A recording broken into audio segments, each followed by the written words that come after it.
Om Swastiastu. Bincang Tokoh Antv menemani Anda bersama saya Ita Agresia dan juga narasumber kita pada hari ini adalah Ikade Arimbawo, anggota dari DPD RI Bali periode yang kedua. Setelah pada periode yang pertama dari 2009 sampai dengan 2014 dan periode yang kedua masih aktif sampai dengan sekarang adalah 2014 sampai dengan 2019. Dan ini adalah Komite 2 dengan topik kita yang menarik adalah seni dan politik. Kurang rasanya kalau tidak saja langsung kita sapa, ini dia di sebelah kiri saya, Om Swastiastu. Om Swastiastu nih. Oke, Blikade apa Beli Lola ini panggilannya ini? Blikade, Beli Lola, yang terkenal Beli Lola ini. Oke, jadi kita pakai Beli Lola yang saya yang terkenal. Karena topiknya adalah seni dan politik dengan aktivitas yang banyak, apalagi dengan periode yang pertama, kemudian dari 2011 sampai dengan 2014, periode yang kedua dari 2014 sampai dengan 2019, ini kan banyak sekali seperti kegiatan ini Beli Lola. Bagaimana cara mengatur kegiatan Lola? Seniman yang berpolitik, politisi yang berkesenian. Oke, itu seniman berpolitik, politisi yang berkesenian. Oke, dengan aktivitas yang banyak dan sibuk, bagaimana cara membagi waktu ini, Lola? Ya sama saja kesibukannya. Kalau dulu sibuknya nari, ya sekarang sibuknya ngantor. Oke, panggungnya sama sebenarnya. Akhirnya dipadukan ngantor. Pas pada saat tidak ada pekerjaan ngantor, ya nari lagi. Oke, jadi yang menariknya adalah bagaimana ini dari seorang seniman bisa menjadi politik. Bagaimana masyarakat ini bisa menilai dan akhirnya Biola sampai pada lolos yang periode yang kedua. Nah itu panjang sekali dan banyak lika-liku daripada pengalaman-pengalaman yang sangat menyedihkan sekali. Karena memang proses pada saat itu tahun 2009 masih belum tidak ada apa-apa. Memberanikan diri dengan kesungguhan hati, tetapi fokus, tidak main-main, dan ada beberapa dari tahun 95 sampai tahun 2009 saya sudah memberikan sesuatu kepada masyarakat lewat media berkesenian itu. Oke, yang menariknya apa perbedaan dari panggung politik dengan panggung di seni? Nah, ini yang menarik. Yang namanya panggung ada orang, ada ruang.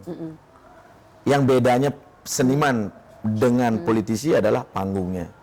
Oke. Ya, orangnya itu berbeda. Kalau berkesenian seniman, kalau berpolitik politisi. Tapi panggungnya sama. Panggungnya itu ruangnya sama, berbicara itu bebas. Itu. Panggung itu kan membedakan kan cuman ada dua gitu. Ya, panggung politik, panggung hiburan itu sama sebenarnya. Cuman beda orang saja. Okay. Kalau panggung hiburan ya seorang seniman di dalamnya orangnya, kalau panggung politik ya orang-orang di dalamnya adalah seorang politisi. Nah, cuman kan karena yang namanya panggung hiburan kan seniman sama politik kadang-kadang kan orang membedakan, oh ini dari seniman kok sekarang berpolitik. Sebenarnya sama persis. Tapi kalau mindset masyarakatnya berpikir, sebelumnya berhibur gitu, maksudnya buat orang-orang tahu, sekarang kok tiba-tiba serius nih. Kalau seorang seniman menyampaikan suatu pesan kepada masyarakat di panggung hiburan, dengan cara yang hibur gitu ya, iya, menghibur gitu ya. Dengan cara berkesenian. Tapi kalau panggung politik menyampaikan pesan masyarakat Bali ke kancah nasional lewat panggung politik, bedanya itu, bedanya orang saja. Tetapi dalam hal berbicara itu bebas, speaker. Mau bicara apa itu tidak ada hukumnya. Yang penting tidak banting mic aja. Oh iya, itu masalah ya. Itu masalah, mukul orang masalah gitu. Yang penting menyampaikan speaker, menyampaikan pesan kepada masyarakat, menyampaikan pesan politik kepada anggota parlemen, itu sama. Nah, cuman karena beli ini sekarang berubahnya itu cuman dulu pelawak, sekarang politisi. Dulu mepayas mungkin ya, makin kan. Dulu bebannya di awal-awal. Oh, dulu di awal. Di tahun 2009 ke 2014 itu masih nama Lola itu masih terbayang-bayang. Artinya setelah saya turun dengan banyak keseriusan, akhirnya mulai menghilang dan itu pun jiwa lawaknya juga makin menghilang. Jiwa lawaknya makin menghilang. Karena harus mengorbankan. Jadi yang mana harus dikorbankan. Ya? Ya. Apakah Anda akan konsentrasi dunia politik? Apakah Anda akan berkonsentrasi di dunia komedi? Saya gabungkan itu. Di-combine begitu. Di-combine. Dan akhirnya berjalan lancar atau seperti apa? Lancar-lancar saja. Dan masyarakat pun menerima. Karena memang dalam hal penyampaian pesan, kalau sekarang ya, dengan zaman sekarang, dengan kemajuan teknologi seperti ini, kalau serius-serius kita menyampaikan pesan, kadang-kadang masyarakat tidak nerima. Akhirnya dengan janji politik 2009, kalau saya terpilih sebagai anggota DPD, saya akan mendirikan Yayasan Kesenian Bali menghibur secara gratis ke desa Pekraman. Oke, malah buat komitmen ya. Komitmen, 2009 terpilih, dilantik saya tanggal 20 Oktober 2009, 2010 tanggal 23 Januari, saya resmikan. Oke, langsung main kilat ya. Main kilat dan memang harus janji seniman, janji komitmen politik begitu harus ya. ditepati. Nah, karena topik kita juga menarik adalah seni dan politik. Nah, kalau tadi beliau akhirnya mengorbankan sisi-sisi dari nilai kesenian yang memang sudah ada, bahkan dari awal-awal saya baru lahir ya. Jadi seru sekali rasanya, kan prosesnya panjang. Prosesnya Apakah panjang. tidak sayang gitu? Ini kan sebenarnya cikal bakal saya di awal, orang masyarakat Bali memang lahir di Bali dan besar di Bali pun melihat, wah saya ini loh orang Bali dengan kekhasan saya begitu. Datang kemudian ke DPD dengan politik, tidak sayang rasanya atau bagaimana? Saya tidak menyayangkan itu, justru berkah buat saya. Berkahnya dari sisi Berkahnya dari mana? Dulu dari tahun 95 sampai tahun 2009, itu masyarakat Bali mencari Lola membayar. Oke. Bingung malah mengincar Lola di Ya mana kan? gitu ya. Kalau mencari Lola kan harus bayar, Cara menghibur gitu harus ya. disewa kan. Tapi sekarang mencari Lola tidak perlu disewa, gratis. Oke. Itu pun bukan Dengan Lola. yayasan. Iya, ya. itu bukan Lola saja. Tetapi ditambah dengan seniman-seniman yang lain. Saya kan sekarang membina pelawak, sekarang sudah ada hampir 8 pelawak. 8 pelawak. Ya. Itu yang namanya Komang Peka, itu si Sengap itu. Oh, Sengap. Itu yang pertama kali menghias wajahnya menjadi pelawak, itu adalah saya. Oh, membuat karakter di wajah itu. Buat karakter. Dia dulu yang sopirin saya kemana-mana nari. Oh, begitu sejarahnya ternyata ya. Oke. Akhirnya saya kasih dia hiasan, habis itu hiasan Lola yang sebelum Yang rambut mencangir dulu itu. ya. Seru sekali sebenarnya, Habis itu fenomenal itu. saya kasih dia apa namanya udeng yang saya pakai. Oh, begitu sejarahnya. Akhirnya ya. saya kasih pesan dia, dan saya berikan semua teori-teori perlawakan bagaimana caranya dan bagaimana paket-paket lawakan. Oh, ada paket-paket lawakan ya. Ada. Seru sekali. Orang rasanya. sebenarnya pelawak itu pinter loh. Pelawak-pelawak itu pinter karena apa? Merubah karakter orang. Yang tadinya orang punya masalah, menyegan di rumahnya, tetapi dihibur dia menjadi ketawa, itu kan punya harus strategi Benar. dalam hal lawak. Nah, dari tahun 95 ke tahun 2009, itu kira-kira 19 tahun. Wow, mantap ya. Berarti dalam 19 tahun, di Lola biasa ngayah tidak dibayar. Luar Gitu. biasa ya, 19 tahun ya. Itu tidak dibayar, di mana Beli Lola dibayar, di mana Beli Lola ngayah, itu bedakan. Karena dalam Beli Lola naik sebagai posisi pelawak paling top di Bali itu tahun 2004 ke atas. Oke, itu dengan proses yang panjang. Baru baru mencari posisi puncak. Menjadi ketua paguyuban lawak Bali. Oh, sempat juga. Iya, dan sampai sekarang pun kita cuman karena saya tinggalkan ini, Iya. mudah-mudahan nanti tahun-tahun ini bisa saya bangkitkan kembali bersama senior-senior. Nah, akhirnya pada saat perjalanan itu kan ada pilkada di Kabupaten A, di Kabupaten. Akhirnya Lola ikut. Ini maksudnya masih di Bali ya? Dia masih di Bali. Ikut, akhirnya kenal lah sama teman-teman politisi kan. Berarti secara tidak sengaja begitu? Iya. Disengaja. Oh, disengaja? Bukan tidak sengaja, disengaja Oh, memang. disengaja begitu. Akhirnya berkenalan dengan orang-orang politik. Nah, ini sejarah ini karena jangan lupakan jas merah kan begitu ya. Oke. Jangan lupakan sejarah karena memang awal mula daripada Lola muncul di dunia politik pada saat Pilgub. Lola pada saat itu bersama Bapak Winasa Alit Putra. Oke, Iya. itu kira-kira sudah lama sekali. Kampanye di Buleleng, kampanye di Buleleng, di Lola naik mobil Fortuner DK7JG miliknya Pak Made Mudarte. Sampai detail masih ingat. Wah, itu ada bukunya, memang Oh, ada sejarah. bukunya. Oke. Nanti akan kita lanjutkan Iya, bagaimana siap. sejarah Iya, yang menarik ini iya. karena kita memang harus jeda sesaat setelah komersial break berikut ini.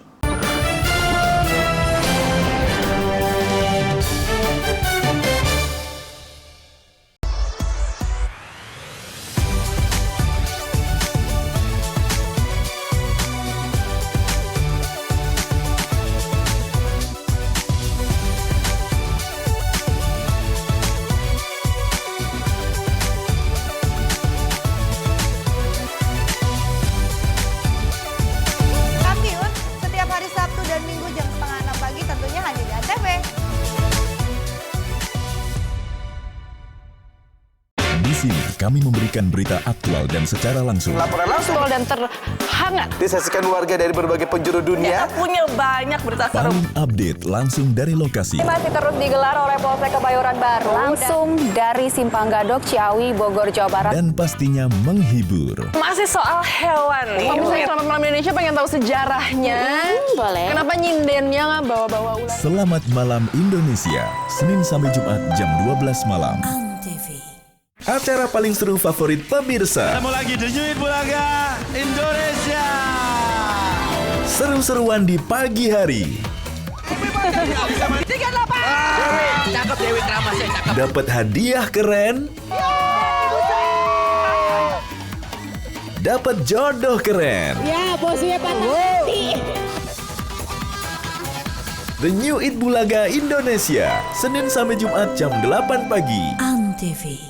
Pesen juri sih cuma satu. Mama, jangan sampai resep keluarganya dihancurkan oleh anak. Mama jadi harus konsentrasi. Potong apa? Jangan ngajak ngomong mulu apa. Api unggun keluar cepetan. Biar nggak tambah hancur. Ya Allah, tobat 7 turunan. Anak setan banyak apa? Dapur Mama Seru, Sabtu dan Minggu jam 11 siang.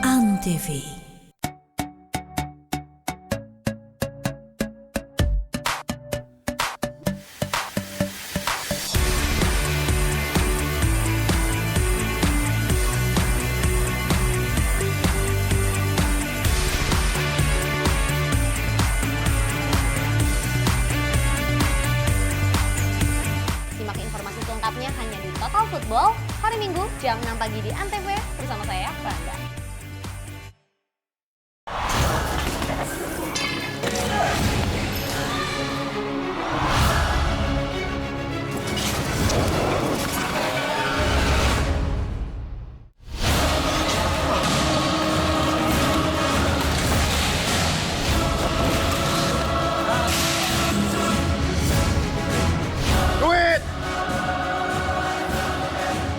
Takut. Enggak. Dia lapar.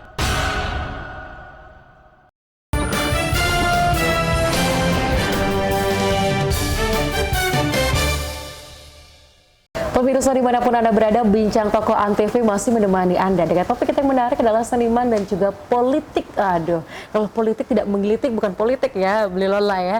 Masih bersama narasumber kita adalah IKD Arimbawo, ini selaku dari anggota DPD RI Bali periode yang kedua. Nah, selama 2 periode ini pasti ada kisah yang panjang. Proses tadi yang sempat kita potong sesaat karena ada commercial break akan dilanjutkan lagi. Menaiki Fortuner, ada sampai DK-nya pun atau dan ternyata ada bukunya begitu ya? Iya, saya buat buku Lolak Undercover, artinya perjalanan Lolak ke Senayan. Oke. Di samping saya itu ada 2 tokoh. Di samping kiri Made Modarte, di samping kanan Gede Pasat Suardike. Oke, yang sekarang itu Iya. ya. Oke. Akhirnya saya tanya, kalau saya mau nyalon ini apa yang paling cocok ya? Dijawab oleh Pak Pasat, wah gini nyalon DPD dek. Beli dulu pernah nyalon DPD 2004, beliau nggak lolos. Jadi curhat udah gitu ya. punya pengalaman gitu. Ada pertanyaan yang sampai saat ini masih diingat oleh Pak Gede kan, kalau saya jadi anggota DPD apakah bisa masih nari? Oh bisa gitu. Akhirnya saya mendaftar. Itu mendaftar, ditelepon saudara Ridet, calon wakil bupati Bangli dulu gitu. Untuk mengambil formulir ke KPU. Akhirnya saya sampai di posko pemenangan, saya formulir, mengumpulkan KTP pun pada saat pembekalan saksi. Saksi-saksi datang, fotokopi KTP-nya, bagaimana. Akhirnya saya nari di hadapannya, gimana mendukung saya nggak? Dukung gue gitu. Sambil nari dulu ternyata, Iya. tetap menari begitu ya? Iya, memang dengan payasan itu? Memang itu yang mendekatkan saya dengan masyarakat. Oke. Lewat media seni itu saya didekatkan kepada masyarakat. Akhirnya syukur Idesang yang Pramekawi, beliau itu lolos dalam hal verifikasi. Nah, baru sekarang mencari daripada suara. Itu pun mencari suara lewat nari-nari aja. Lagi nari, misalkan ada orang membayar, dapat uang, habis itu uang itu lagi dipakai kampanye. Itu pun kampanye uangnya untuk apa? Untuk bayar teman-teman yang saya ajak. Dalam kampanye nari juga? Ya, karena memang saya tidak mau mengajak teman itu tidak mendapatkan sesuatu, ya amelin pupur gitu. Nah, sambil membina pun pelawak-pelawak itu sekarang tergabung di Yayasan Kesenian Bali semuanya. Oke, jadi ada proses yang panjang ya. Yayasan ini saya dirikan itu murni untuk memberikan ayah-ayahan. Dari mana datangnya ide itu? Karena ada beberapa tempat suatu desa yang tadinya pertunjukan itu harus dilaksanakan setiap 6 bulan, tetapi karena tidak ada dana, akhirnya diundur menjadi 1 tahun sekali. Oke. Bahasanya apa? Ide betare sing kayun mesolah, gitu kan. Bahasa halusnya ya. Bahasa halusnya. Sebenarnya nggak gitu. Padahal ada dana. Padahal gitu. ada dana. Oke. Untuk menyikapi itu, ya ide betare sing kayun mesolah.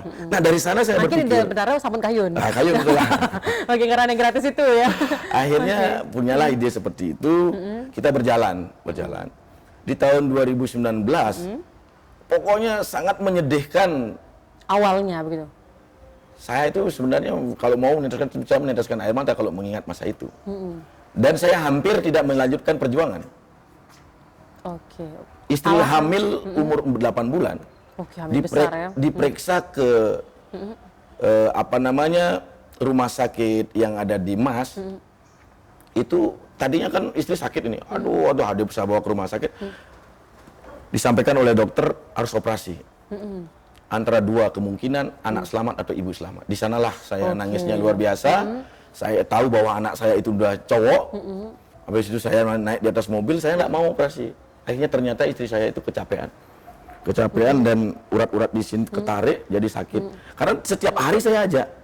Diajak ikut berkesenian Diajak itu. untuk berkesenian untuk luar biasa ya. Baliho yang saya buat di Jembrana itu cuma 10.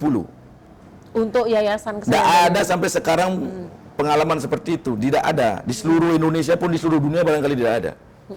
10 baliho dipasang di Kecamatan Melaye dulu, habis itu lagi 1 minggunya ditelepon oleh teman-teman saya di sana, penggemar-penggemar kan, "Bli, mau saya pindahkan ya balihonya ke kecamatan ini." Dipindahkan. Jadi 10 itu dipindahkan Dipindah-pindahkan. saja. Oke, berarti ada proses begitu ya. Yang membuatkan kartu nama, yang membuatkan baliho di masing-masing kabupaten itu kebanyakan bendesa.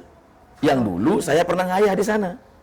Oke. Kalau jadi awal menanam memang. sesuatu, misalnya menanam pohon duren, dari tahun 95 saya nanam, tahun 2008, 2009 saya mau metik, berbuah apa enggak? Berbuah kalau tidak banjir ya. Nah, Kalau banjir hilang pohonnya, waduh. sekarang ini untuk generasi muda, kalau Anda ingin memetik buahnya, tanamlah dari awal. Oke, tapi tetap dengan kekukuhan hati. Iya, Tapi kalau ada jangan mau tiba-tiba memetik, tidak menanam. Tanamnya dulu. Nah, di sanalah orang tidak tahu prosesnya seperti apa, lola seperti apa, kok ujug-ujug lolos. Itu. Saya pernah pada saat itu mau tampil di Pura Kintamani, di Sabang namanya. Itu naik mobil pun pada saat itu saya sembunyikan. Bingung saya menyembunyikan mobil. Kenapa Karena mobilnya disembunyikan? ya karena ditagih oleh tukang kredit, sudah tidak bayar. Oh begitu, prosesnya. Akhirnya memang tidak ingin dipublish kalau naik mobil begitu ya? Saya terus Sempat terang mengalami masa di bawah begitu ya? memang masa itu sangat menyedihkan sekali. Saya naik sama istri saya, sama tim semuanya. Istri selalu mendampingi? Iya, pada begitu? saat di perjalanan bensin habis. Waduh, ini Saya tanya sama istri saya, punya uang nggak? Punya uang lagi 23.000. Itu naik mobil? Iya, Oke. akhirnya dibelikan bensin di jalan. Tapi yang sampai saat ini saya berpikir, kok bisa ya uang 23.000 sampai Kintamani pun balik lagi Oke. ke Denpasar. Saya tinggalnya di Jalan Tukat Yahayu nomor 9. Oke. Dan sampai lahir anak saya berikan kehormatan 2 tokoh ini untuk berikan nama. Oke, ada Yang prosesnya satu ya. memberikan nama Laki, yang satu memberikan nama Krishna. Akhirnya anak saya saya kasih nama Made Laki Krishna, saya kasih nama saya Laki Krishna Rimbawa. Oh, simpel sekali rasanya. Itu untuk mengingat masa saya. Oh, masa-masa sejarah. Masa-masa saya harus diingat, makanya itu harus saya ingat. Mungkin ini ada di dalam bukunya. Dalam di bukunya Lola semua. Undercover itu ya. Iya. Oke. Nah, kalau misalkan do perjalanan politik, nah karena sudah menjadi anggota DPD,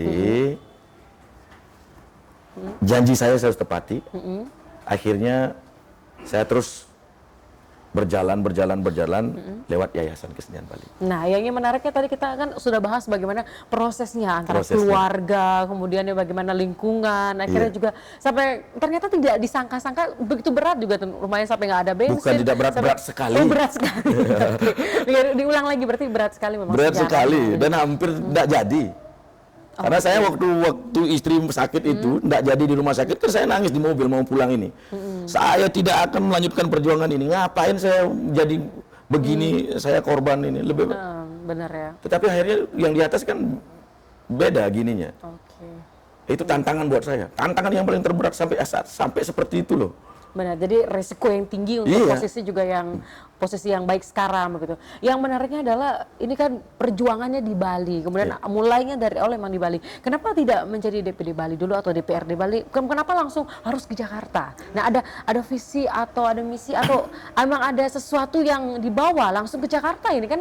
Karena jalannya langsung tol begitu ya. Kalau dalam perwakilan tidak di kabupaten, tidak provinsi, di pusat itu sama. Mengapa samain? Kan daerahnya lain sebenarnya. Sama speaker. Oh, sama speaker. Oke. Sama speaker. Kalau misalkan di kabupaten berbicara ya di skup kabupaten. Kalau di provinsi, tapi dalam diri saya, kalau saya di kabupaten orang penggemar saya seluruh Bali, Oke. ya mendingan saya Bali lebih baik langsung aja Bali. Dikompilasi ya. Nah, akhirnya ya strategi kan memilih foto. Anggota calon DPD kan milih foto ya akhirnya. Oh, milih foto. Iya benar Itu sekali. strategi politik akhirnya fotonya saya permak. Oh, fotonya di Perma juga? Iya, Oke. satu-satunya foto terunik di seluruh Indonesia. Oke. Dengan rambut mohawk, pakai baju kaos warna hitam, pakai rompi yang saya pakai nari. Habis itu berisi tulisan Lola Gotusnayan. Wih. Yang nggak tahu Lola, dia bisa tulis baca Lola. Yang nggak tahu baca tulis dia tuh. Oh, lihat yang jangir itu. Akhirnya dengan slogan coblos ane mejangar gitu kan. Oke. Itu strategi politik. Benar. Itu Bagaimana strategi membuat politik. menarik agar terpilih begitu ya? Iya, biar terpilih. Nanti kan kita lanjutkan lagi karena strategi apa yang akan kita bagi lagi untuk generasi muda terutamanya dengan topik yang menarik adalah seni dan politik. Jangan kemana-mana, Bincang Toko Antv menemani Anda.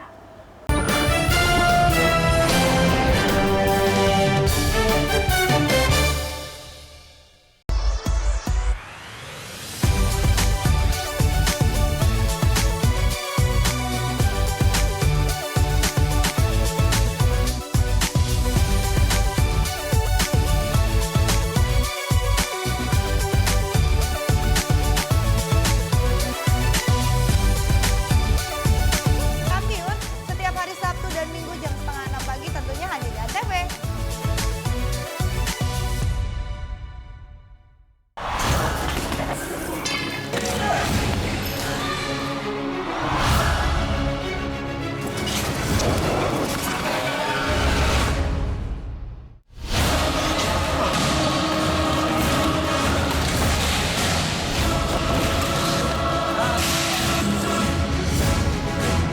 Duit! Takut. Enggak. Dia lapar.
jam 6 pagi di Antv bersama saya, Rangga.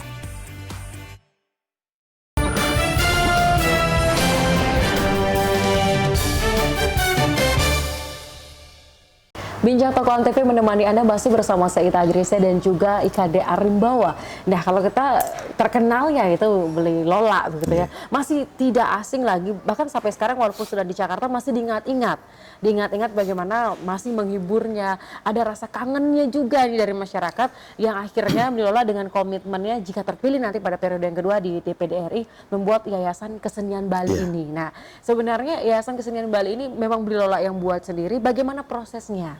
Sebagaimana siapa yang akhirnya ikut di sana, kemudian bagaimana, karena memang kan tidak ada nominal uang yang ada di sana dan ini semuanya dari pure dari Beli Lola. Bagaimana prosesnya ini? Apakah istri keluarga bagaimana itu? Saya gini, kan saya sekarang menjadi anggota DPD kan mendapatkan anggaran. Artinya dapat gaji, dapat tunjangan, dapat uang reses, gitu kan? Makanya kalau saya masuk dunia politik, tidak ada memberikan apapun kepada pribadi. Kalau saya misalkan ke rumah sampai saat ini ya, ini periode yang kedua, nggak ada orang yang berani minta pribadi kepada saya ke rumah. Minta dalam artian nominal uang? Nominal uang, saya usir. Kan kadang-kadang orang politik, kadang-kadang hari raya, apa namanya, tamu-tamu banyak, saya nggak ada yang datang.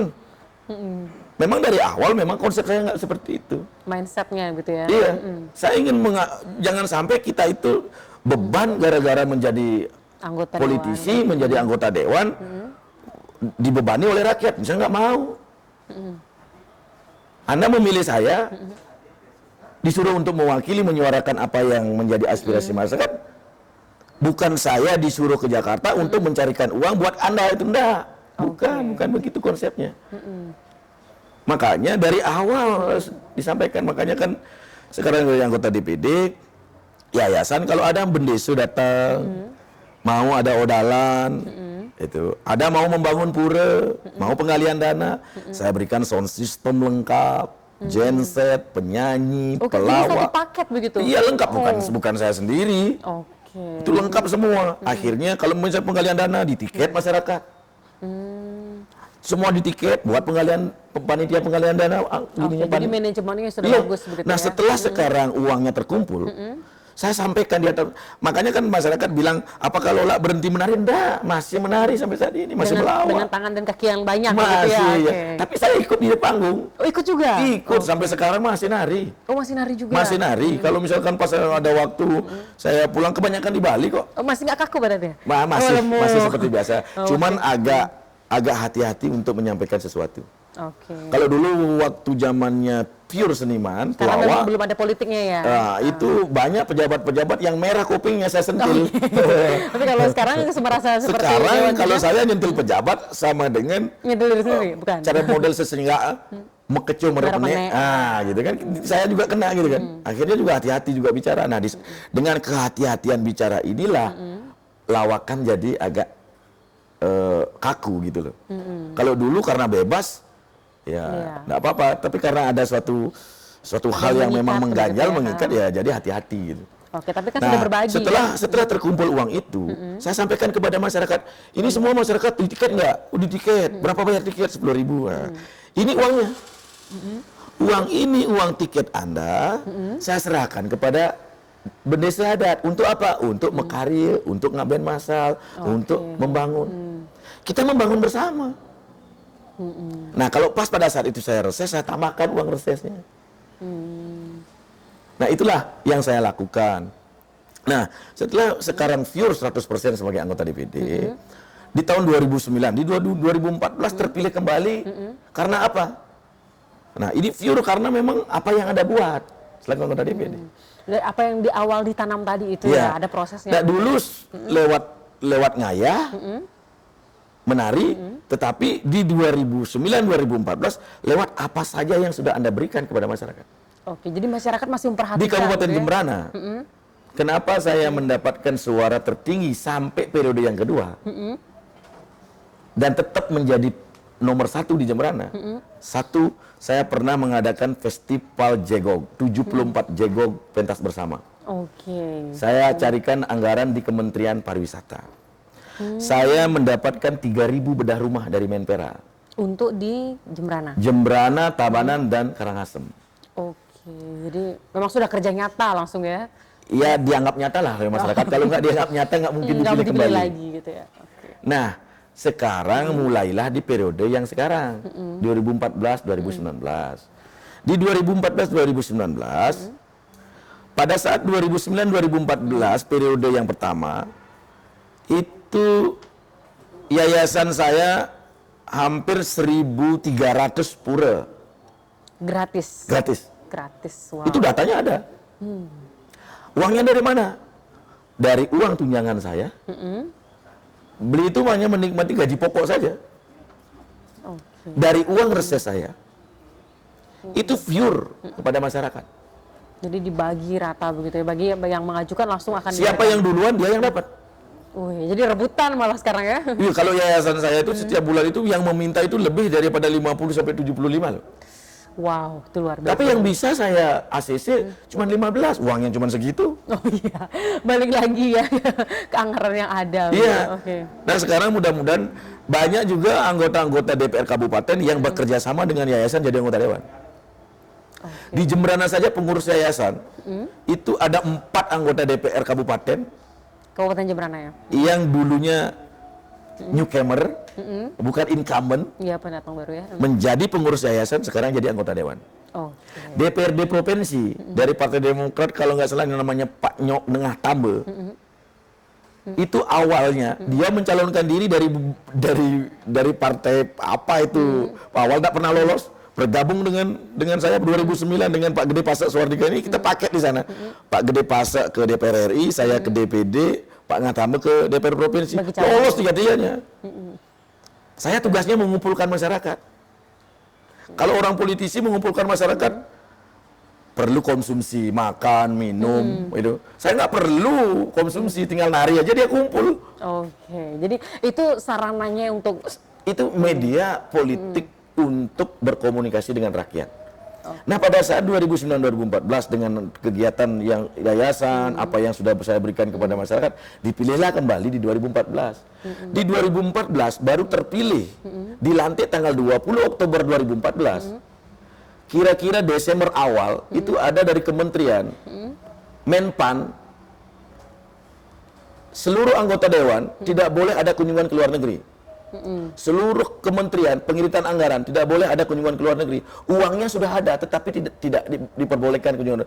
Dana itu dibawa kemana? Akhirnya perang di DPD. Saya waktu itu ada 11 orang dibawa ke pertanian. Makanya baru dilantik 20 Oktober. Desember kira-kira tanggal 10, tanggal 11. Saya sudah mendapatkan anggaran dari APBN 28 miliar dana kontingensi untuk pertanian. waduh itu langsung make a deal boom. Makanya saya jarang ke media. Saya jarang kalau saya korankan. Karena sistem saya lebih baik saya sampaikan kepada masyarakat langsung lewat media yayasan ini. Oke, tetap menggunakan yayasan ini. Tetap menggunakan yayasan. Saya sampaikan di sana apa yang saya sudah perbuat. Oke. Nah, dana kontingensi itu untuk apa? Itu untuk traktor, pupuk, apa namanya bibit. Saya serahkan pada saya itu di beberapa subak yang ada di sini. Dan balik ke Bali lagi dengan Kepala Dinas Pertanian Provinsi Bali. Oke. Nah, itu Pak Kades saya telepon, Pak Kades ada dana kontingensi seperti ini, tolong dong. Ajukan gini-gini. Oh ya Pak Kades, tolong dibantu. Akhirnya yang dapat dari 33 provinsi, yang dapat cuma 11 provinsi. Oke, mantap ya, langsung perebutan yang dahsyat gitu ya. Habis itu yang terakhir ini kan Jembatan Kuning. Oke. Lembongan. Sekarang roboh Jembatan Kuning, besoknya saya langsung bersurat dengan Kementerian PU. Dan langsung cair. Bukan. Itu kan makanya kenapa kok 4 hari baru saya turun? Saya nggak mau turun, hanya sekedar kunjungan saja.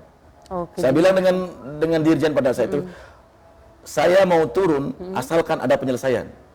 Akhirnya saya turun setelah 4 harinya, langsung diselesaikan dan sekarang diperbaiki. Oke, kita akan lanjutkan sesaat lagi karena sambil menari-nari saya bicaranya. Tapi agak santai, saya ikut menari atau bagaimana? Ikut menyaingi begitu, atau ikut mendampingi gitu ya. Nanti jangan kemana-mana, sesaat lagi kita akan kembali dengan topik kita seni dan politik.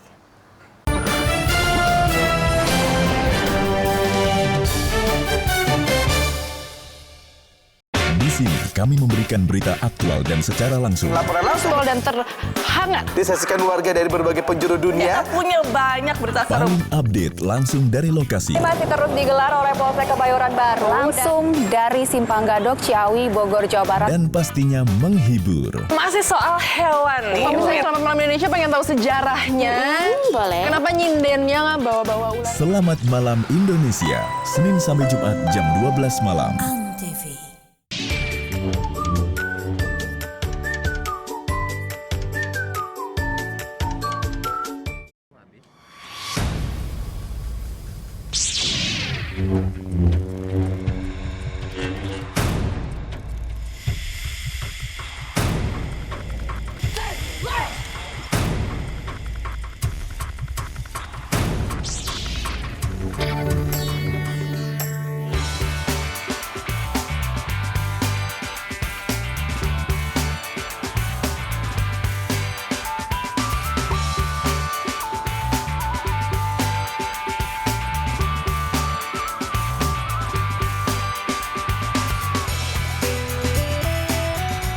Sejak 2 Oktober 2009, batik Indonesia ditetapkan sebagai warisan kemanusiaan untuk budaya lisan dan bendawi oleh UNESCO.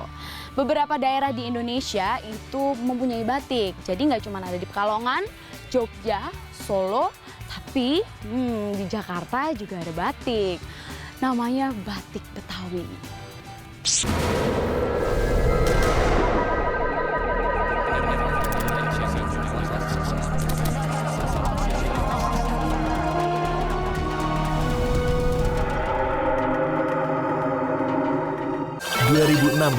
Status masih nggak jelas. You single, in Indonesia single. Dibuat asik aja. Bareng yang cantik dan ganteng di sini. Ayo ting, Jessica. Aku. Tuh cewek, siapa sih? Dijamin jadi jago ngegombal. Kelapa muda bikinin jamu. Cakep. Cowok tampan yang kamu cari sudah ada di hadapan kamu. Facebookers, Senin sampai Jumat jam 4 sore. Antv. Permintaan maaf sudah tak berarti. Maafkan kami sayang. Kami tidak berhak melakukan ini padamu. Kesempatan mungkin tak ada lagi. Pria malang itu sangat sedih. Dia meminta kesempatan lain darimu. Aku tidak peduli. Aku tidak ingin bertemu dengannya. Keserakahan sudah terlanjur menguasai. Walau gadis itu tidak mau, keluarganya pasti akan memaksanya. Mereka itu orang miskin. Efsun dan Bahar, setiap hari. Antv.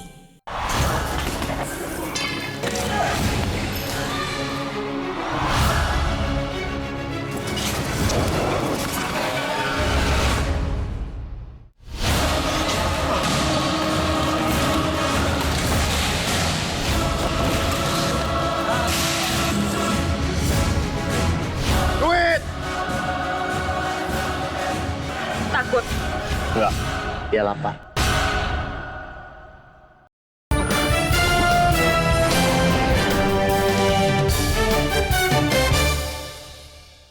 Bincang Toko Antv masih menemani Anda bersama saya Ita Agresia dan juga narasumber kita adalah IKD Arimbawa. Ini selaku dari anggota DPD RI Bali periode yang kedua. Nah, kalau tadi kita sudah bahas bagaimana sejarah kisah klasik gitu ya untuk sampai pada posisi periode kedua anggota DPD RI. Nah, kita akan balik lagi, kita flashback bagaimana seorang ini Beli Lola begitu perjuangannya. Nah, dari menurut Beli Lola ini bagaimana sebenarnya perjuangan sekarang seniman-seniman Bali yang sekarang, apalagi di era globalisasi, MEA juga sekarang bebas orang masuk, semua tradisi bercampur jadi satu sampai akhirnya ada tragedi juga yang sangat disayangkan adalah joget bumbung itu. Nah, itu kan tersebar viral sekali di media massa yang agak nyeleneh daripada kaidah-kaidah yang seharusnya. Dari pandangan Beli Kade ini seperti apa sebagai seniman? Yang pertama gini, saya juga mohon ya kalau misalkan ada yang menonton ini, teman-teman pejabat-pejabat yang ada di Bali, saya pun tidak mau datang kalau nggak diundang kan. Saya di DPD RI Komite 2 membidangi tentang sumber daya alam dan sumber daya ekonomi lainnya. Saya bekerja sesuai dengan Foksi. Tugas Anda apa, pekerjaannya apa. Jangan sampai tugasnya A ngambil B. Banyak nih, ya anggota Dewan dan anggota DPD pun ada, ya. Dia itu tidak bertugas di komite yang dia dibidangi, Tapi ikut turut campur tetapi gitu ya. untuk menaikkan popularitas, dia itu mengambil pekerjaan B. Setelah mendapatkan yang namanya aspirasi di B, apakah bisa bekerja di A? Nggak bisa. Tidak bisa menjadi dua begitu terbagi. Begitu. Tidak segampang itu. Makanya sebagai anggota dewan, tanya dulu dia itu komisi apa, membidangi apa, biar nggak salah sasaran. Benar-benar. Sekarang mau menyampaikan aspirasi pendidikan, tetapi yang diberikan aspirasi itu membidangi seperti saya, pasti saya akan terima. Nah setelah saya terima, pasti saya akan berikan kepada teman yang membidangi itu. Oke, biar sesuai jalur. Sesuai begitu ya. jalur, karena apa? Karena tidak bisa saya memanggil kementerian yang tidak sesuai dengan fungsi pekerjaan saya. Itu harus sesuai dengan real loh. Jangan sampai disalahkan. Hierarkinya harus benar. Iya harus benar, jalannya harus benar gitu loh. Kalau saya memang saya pelawak tadinya, tetapi setelah saya duduk, saya ikuti apa sih sebenarnya pekerjaan yang harus saya ambil. Nah seperti mohon maaf, seperti joget porno yang dibilang, dari kewenangan saya memang tidak ada. Terus sebagai seorang seniman melihat Seorang pandangan seniman, jangan sekali-sekali hanya terakhir menyalahkan seniman. Introspeksi diri masyarakat Bali semuanya. Pada saat Anda mencari joget, siapa yang meminta? Saya udah pernah kok tanyakan kepada seorang seniman joget. Kadang-kadang dia pun tidak mau melecehkan dirinya sendiri. Tapi request malah begitu atau bagaimana? Di request. Oke, di sana kesalahan yang Nah terjadi. kalau sekarang DPRD provinsi mau membuatkan suatu aturan daerah, peraturan daerah, jangan diberikan hukuman kepada senimannya saja. Berikanlah hukuman kepada masyarakat yang merequest itu juga. Oke, jadi biar sama seperti di KPK, jangan memberikan hukuman yang menerima, yang memberi pun diberikan hukuman, kan begitu. Nanti pungli lagi ini, bahaya ini. Iya, yang memberikan pun dikasih hukuman, yang menerima pun dikasih hukuman, baru balance. Jadi tidak akan terjadi itu lagi. Berani nggak pengawasannya? Kira-kira di seluruh Bali sebesar ini, apakah bisa pengawasan? Kalau nggak masyarakat disuruh mengawasi juga. Oke, jadi sebenarnya ada kerjasama yang baik begitu ya? Semuanya itu Antara masyarakat seluruh jangan lapisan masyarakat. menyalahkan seperti apa yang dibilang masyarakat. Wih kok senimannya kok menek terek ke hotel. Iya benar. Jangan tereknya dulu dipikirkan. Tapi apanya yang harus dilihat? Karena itu yang paling lihat di luar. Upahnya dulu. Upahnya bagaimana? Itu besar. Di mana? Ya, saya sudah tahu tuh di mana terjadi penaikan. Itu yang mendapatkan di mana? Itu pengurusnya yang ada di hotel. Dia mencari seniman.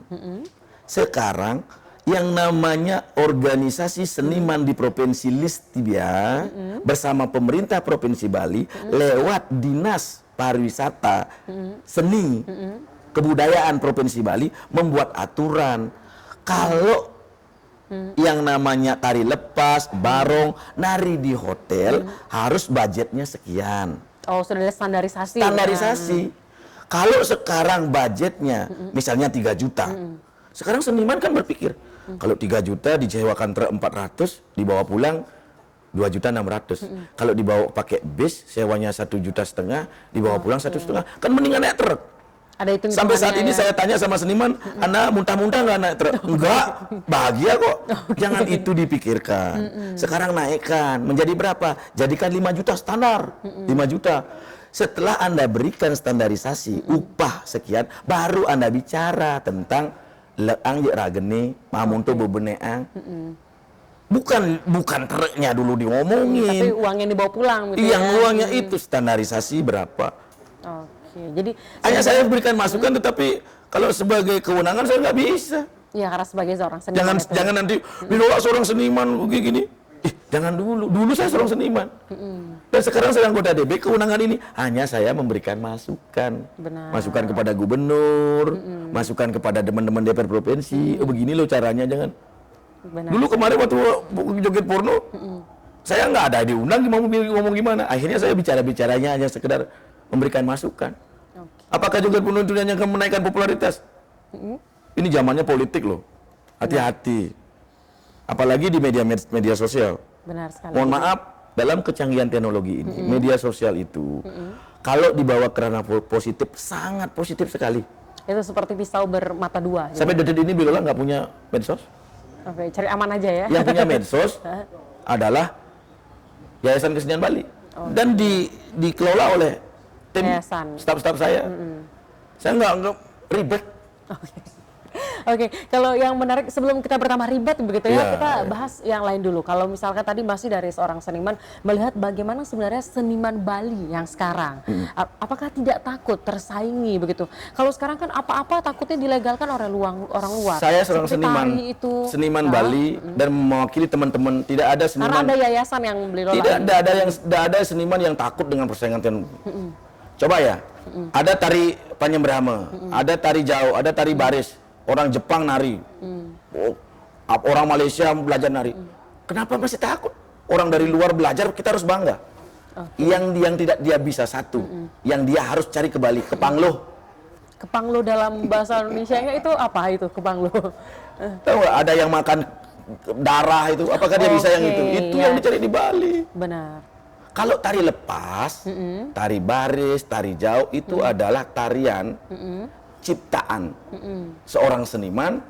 Yang namanya ciptaan sama seperti seorang insinyur menciptakan bibit pertanian, penemuan ya khusus untuk seluruh dunia. Bisa dibagi. Jangan terlalu sempit dalam hal berpikir. Kalau seniman, kesenian apapun yang di Bali ditiru oleh orang luar, saya sangat berterima kasih. Tapi apakah tidak cemas atau takut malah nanti akhirnya dipatenkan orang luar? Seperti yang kemarin itu sempat kan dipatenkan. Untuk menghilangkan kecemasan itu, patenkanlah ciptaan Anda. Karena seniman tidak bisa mendaftarkan. Apalagi mendaftarkan, orang diajar dapat hasil daripada ciptaannya. Inilah tugas pemerintah. Peranan pemerintah di sini begitu. Sisihkan APBD kabupaten, APBD provinsi untuk apa? Untuk mendaftarkan daripada hasil daripada ini. Ini peran pemerintah. Balik lagi ujung tombaknya pemerintah ya. Iya, ini yang namanya pemerintah kan mengayomi seluruh masyarakat, baik itu seniman, baik itu dia pertanian. Sekarang gawat lagi, bukan masalah seni ini, masalah pertanian juga sangat gawat sekali. Sekarang ada yang namanya penemuan cabai berbakteri di Bogor itu. Itu datangnya dari Taiwan itu sekarang kan masuk sudah jalur hukum di Mabes Polri. Itu gawat lagi. Masalah-masalah yang gawat yang ada di Indonesia sepertinya tambah gawat jadi pilihan kita ini ya. Tapi saat lagi kita akan segera kembali masih bersama Beli Lola dan kita mungkin sambil bernari menontonnya begitu. Nanti kita segera kembali setelah yang satu ini.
Kami memberikan berita aktual dan secara langsung. Laporan langsung dan terhangat disaksikan warga dari berbagai penjuru dunia. Kita punya banyak berita seru. Paling update langsung dari lokasi. Masih terus digelar oleh Polsek Kebayoran Baru. Langsung dari Simpang Gadok, Ciawi, Bogor, Jawa Barat. Dan pastinya menghibur. Masih soal hewan nih. Pemirsa Selamat Malam Indonesia pengen tahu sejarahnya.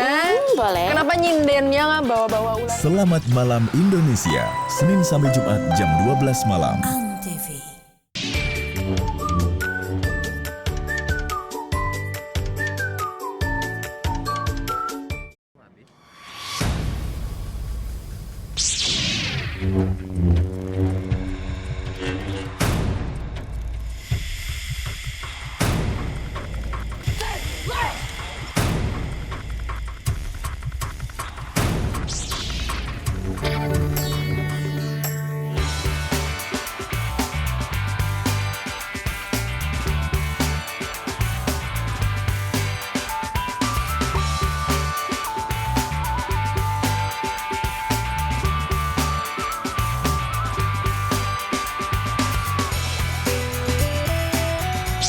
Sejak 2 Oktober 2009, batik Indonesia ditetapkan sebagai warisan kemanusiaan untuk budaya lisan dan bendawi oleh UNESCO.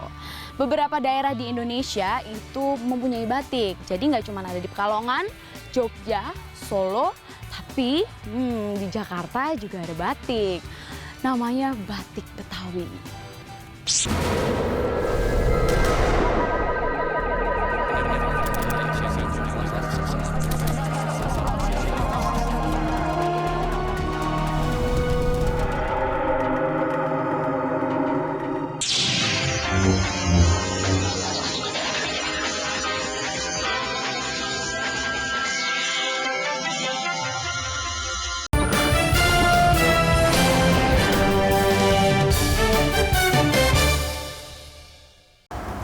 Pemirsa dimanapun Anda berada, tidak terasa udah segmen terakhir, katanya waktunya harusnya lebih panjang lagi rasanya. Banyak sekali masih akan kita bahas. Nah, yang terakhir adalah ini Bli Lola, bagaimana kontribusinya ini selaku dari anggota DPD RI Bali periode yang kedua dengan Komite 2, ini sesuai dengan bidang dan juga kapasitasnya untuk infrastruktur, pembangunan dan lain sebagainya, sesuai dengan bidangnya seperti apa, Bli Lola? Ya, artinya setelah saya menjadi anggota DPD periode yang kedua ini, dari periode yang pertama ya saya jelaskan apa saja yang sudah kontribusi untuk Bali. Pertama, pada saat KTT di Nusa Dua itu ada perencanaan provinsi tentang pembangunan jembatan Tanjung Benoa Serangan. Tetapi dari kaca pemikiran saya, kayaknya jembatan itu tidak akan memecahkan masalah tentang kemacetan yang ada di Simpang Siur. Akhirnya lewat dorongan daripada Komite 2 DPD RI, itu pada saat itu saya rapat dengan Angkasa Pura 1, Pelindo 3, dan BTDC pada saat itu. Muncullah yang namanya tol. Tol, ide awal begitu ya? Iya, akhirnya saya dorong untuk pembangunan tol. Akhirnya dengan adanya pembangunan tol, baru ada perubahan Perpres yang namanya 4951. Ini biar jelas. Perubahan yang isinya? Kalau misalkan itu tidak dirubah, keluar Perpres itu, tol itu nggak bisa dibuat. Oke, karena master plan-nya bukan itu. Iya, kalau zamannya Orde Baru, apapun yang dibuat, itu tidak ada masalah. Tetapi zaman reformasi, kalau pemimpin salah memberikan kebijakan, itu yang kena adalah pemimpin yang memberikan kebijakan itu. Oke, dibalik malah gitu ya. Sekarang, makanya yang tadinya daerah itu konservasi, dirubah menjadi pemanfaatan untuk membangun tol. Itu cepat loh, itu proyek yang paling cepat dan menggunakan anggaran yang besar pada saat itu. Itu pada periode yang pertama. Apa? Untuk untuk mensukseskan KTT ini.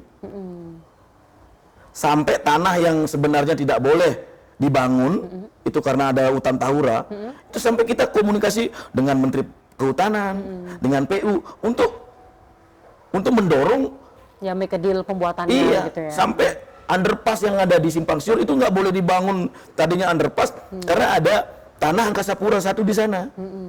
Akhirnya saya langsung menghadap Pak Dahlan Iskan, saya dikasih info oleh Pak Balai Jalan pada saat itu, Pak Munir namanya. Habis itu saya ketemu dengan Pak Dahlan Iskan jam 1, saya bilang, gimana provinsi bisa membangun kalau BUMN tidak memberikan yang namanya tanahnya untuk dibangun underpass ya? Akhirnya bisa, underpass sudah jadi. Nah, tadinya kan sekarang, jangan jalan layang, ini underpass juga layang kan? Cuma dibeten kan layang mestinya.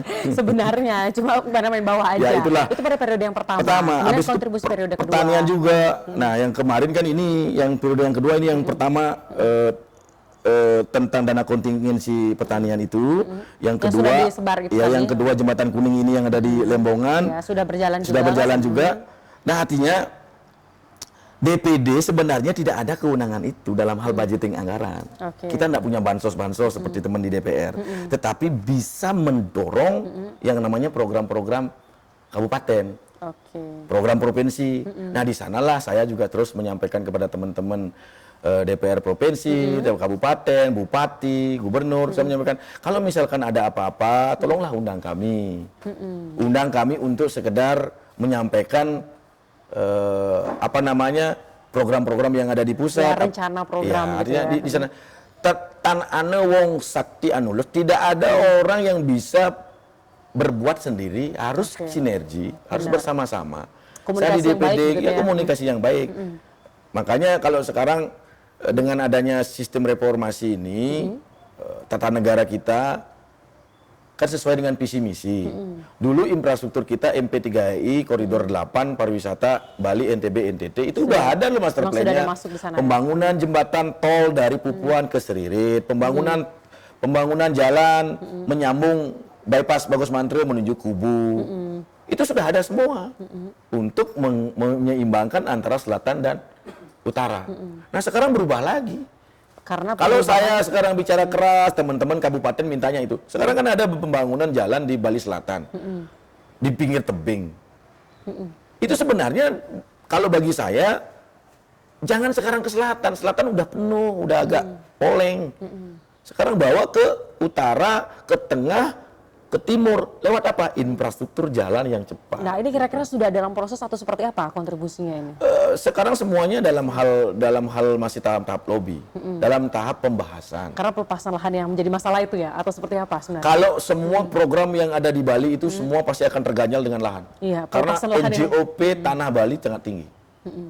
Itu susah. Kalau misalnya jalan itu susah. Makanya saya sangat mendorong jalan layang. Oke, jadi melayang-layang semua. Jangan sampai terus berpatokan ini kita bawa ke Baliage, apakah ke Bali yang akan datang, apakah Bali seperti ini. Kita ikuti zaman. Jangan saklek dalam hal, kalau saya bicara dengan tokoh-tokoh, kalau mau saklek aja kewa pokoknya tolak, pokoknya kene ngomong dong bisa, tapi caranya apa yang mau ditolak ini. Oke. Tapi apakah tidak takut menjadi suatu hal yang bergejolak di masyarakat ini? Saya kalau ada masyarakat yang berpingin bicara saya, ayo datang bicara. Lebih baik seperti itu ya daripada saya hadapi kok, saya nggak pernah takut. Semasa saya membicarakan apa yang saya kerjakan, apa yang saya lihat, itu yang saya sampaikan. Itu loh, jangan mengarang-arang. Bicara sekarang di media tetapi nyatanya nggak ada apa. Nanti kalau ada calon-calon gubernur yang seperti itu, Lola akan melawan itu. Jadi agak ngeri topik kita terakhir ini ya. Iya, karena memang saya seorang seniman, bukan aslinya seorang politisi. Kalau saya seniman, 1 tambah 1 2, 2 tambah 2 4. Tetapi setelah masuk politisi, 1 tambah 1 bisa 6. 6 dikurangi 2 bukan 4 6-nya ya. itu jawabannya kalau menguntungkan rakyat, 6 itu saya betulkan. Jadi bukan jadi hal pasti itu bahasa lagi. politik kan. Benar sekali. 1 tambah 1 2. Kalau dalam dunia politik 1 tambah 1 bisa 6. Kalau 6 itu menguntungkan daripada rakyat. Saya benarkan 6 itu. Dan tidak terasa pemirsa 1 jam kita telah bersama narasumber kita dengan topik kita yang menarik, seni dan politik. Semoga bisa memberikan manfaat bagi Anda dimanapun berada. Dengan narasumber kita adalah IKD Arimbawo selaku anggota DPD RI Bali periode yang kedua. Sekali lagi dengan topik kita adalah seni dan politik. Dan kita berdua tutup dengan Parama Santi, saya Ita Agresia. Om Santi, Santi, Santi, Om.